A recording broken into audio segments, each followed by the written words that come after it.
Equality আনার জন্য চেষ্টা করেছিল সমাজ ব্যবস্থার বর্ণাশ্রম বা অন্যান্য জিনিসগুলো।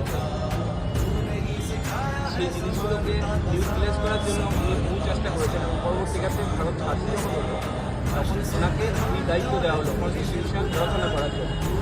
এবং উনি বহু পরিশ্রম করেছে এই কনস্টিটিউশন, ইন্ডিয়ার কনস্টিটিউশন এটা যেটা অনেকটা ব্রিটিশ কনস্টিটিউশনের আদলে তৈরি হয়েছিল। সেটা সমাজ ব্যবস্থার মধ্যে যাতে অনৈক্য থাকে সেই অনৈক্যগুলোকে যাতে রিকভারি করা যায় সেই ব্যবস্থাই উনি করেছিলেন। তিনি যখন সুযোগ পেয়েছে এমন একটি দস্তাবেজ তৈরি করে দিয়েছিল যার মাধ্যমে আমাদের ভারতবর্ষের সকল স্তরের মানুষকে সম্মান এবং সমানতার অধিকার দিয়েছিল। আর কেউ সাহস হয় না এখন ভারতবর্ষে যে ওনার সংবিধানের অবমাননা করবে এবং সংবিধানের যে সিদ্ধান্তগুলি অবমাননা করবে।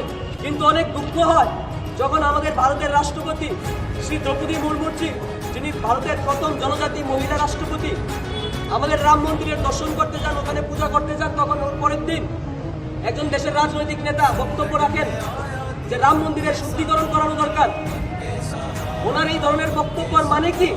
খুব দুঃখ হয় এই ধরনের কথা শুনে। আজকে এখান থেকে আমরা বলতে চাই, এটা বাবা সাহেব আম্বেদকরের সংবিধানে চলা দেশ। এখানে জাতিবাদের কোনো জায়গা নেই, ছুয়াছুতের কোনো জায়গা নেই। আর আমরা অখিল ভারতীয় বিদ্যার্থী পরিষদের কার্যকর্তা এবং এই দেশের যুব সমাজ ওনার সংবিধানের সিদ্ধান্তকে আমাদের মধ্যে সীমিত করে দেশকে এগিয়ে নিয়ে যাওয়ার কাজ করি এবং সমাজের বিভিন্ন স্তরে কাজ করা আমাদের লক্ষ্য। এবং সমাজে কীভাবে উন্নতি করব, সমাজের যুব সমাজকে কীভাবে এগিয়ে নিয়ে যাব এবং যে সমাজ আজকে নেশার করে ডুবিয়ে যাচ্ছে এই আমাদের লক্ষ্য।